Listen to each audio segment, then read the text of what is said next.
Halo Sobat Bisik Malam, perkenalkan nama saya Nuri, seseorang yang mulai sekarang akan menemani harimu dengan cerita-cerita horor.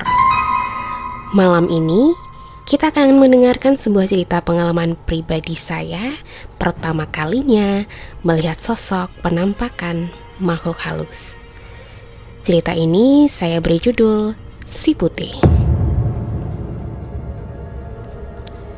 Suatu malam di tahun 1997, saat itu saya masih berusia 5 tahun. Saya sedang asyik bermain boneka kertas, yang zaman dahulu boneka itu sangat diminati terutama di kalangan anak-anak perempuan.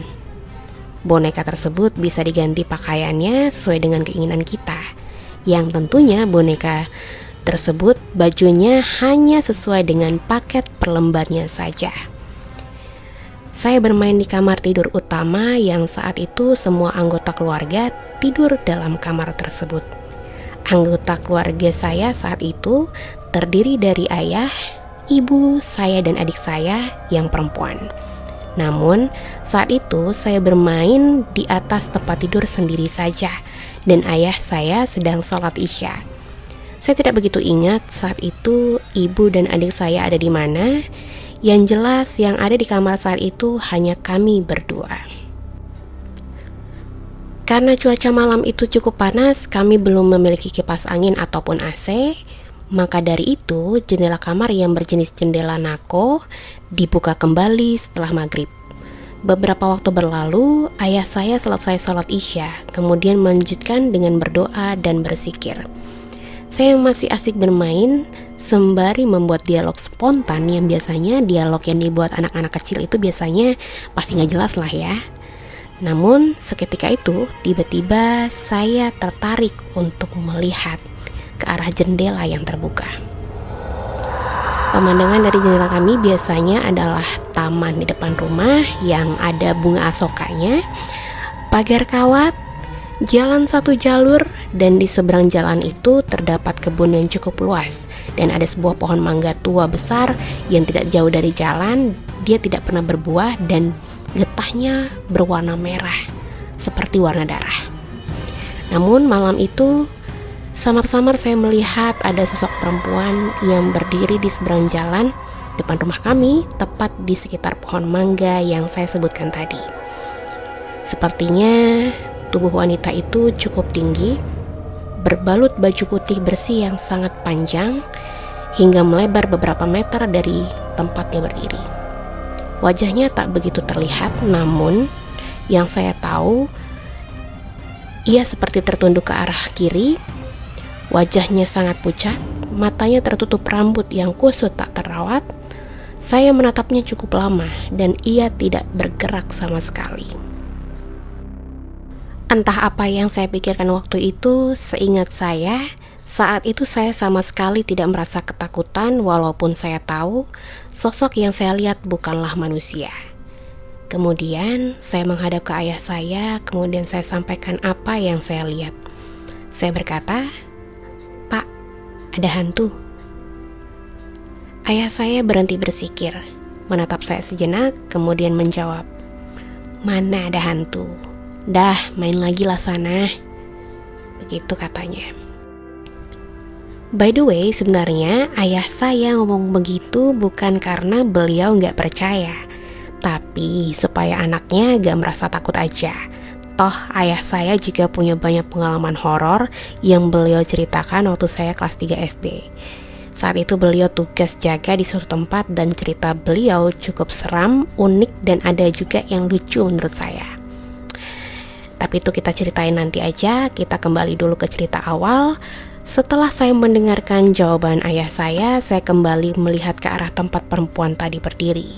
Dan dia sudah tidak ada lagi di sana. Sudah menghilang tanpa jejak.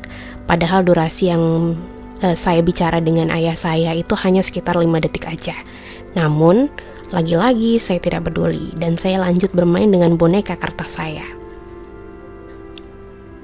Setelah malam itu, cukup lama saya tidak melihat sosok itu lagi.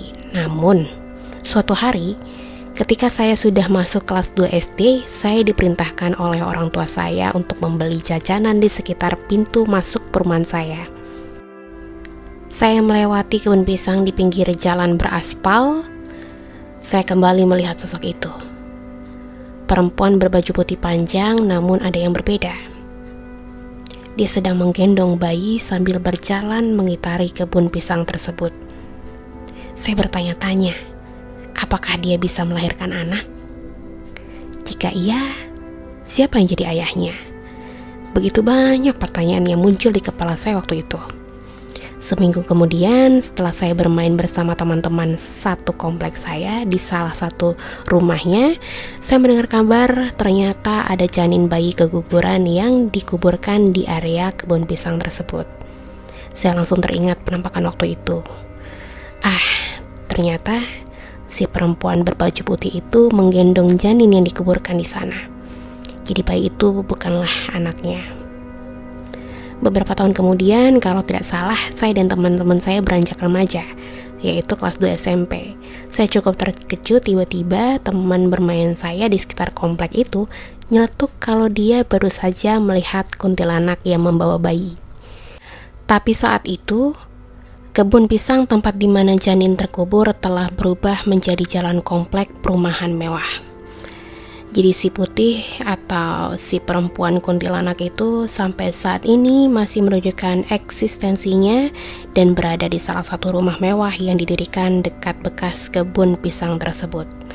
Ada juga selentingan cerita yang saya dengar, mereka melihat penampakan yang sama selalu berdiri di pos penjagaan lapas yang dekat dengan perumahan kami. Akhir cerita, saya masih melihat penampakan tersebut sampai sekarang dan baru terlihat akhir-akhir ini wajah aslinya yang cukup seram. Setiap kali saya sorot lampu senter ke arah wajahnya, dia akan tersenyum menyeringai yang cukup lebar. Tapi kalau wajahnya tidak disorot cahaya, ekspresinya akan kembali datar. Dia hanya tersenyum menyeringai ketika saya sorot dengan lampu senter saja. Saya juga sempat bingung, kenapa si putih ini tidak pernah mendekat ke rumah saya atau masuk ke rumah saya. Padahal saya cukup sering melihat penampakannya di luar rumah. Ternyata saya baru tahu juga ada sosok kuat yang lebih kuat dari si putih itu bersemayam di rumah saya, yaitu si merah. Si merah ini ada hubungannya dengan peristiwa tragis yang terjadi saat awal mula komplek perumahan kami dibangun, dan akan saya ceritakan lain waktu. Ditunggu aja ceritanya karena yang akan saya ceritakan adalah pengalaman nyata.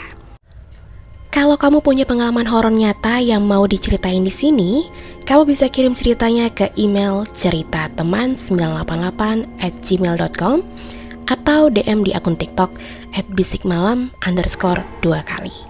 Saya akan update cerita horor setiap malam Jumat dan Selasa malam. Terima kasih yang sudah menonton dan mohon dukungannya dengan subscribe, like, dan komennya ya. Sampai jumpa di cerita selanjutnya. Bisik malam, jangan lupa menoleh ke belakang.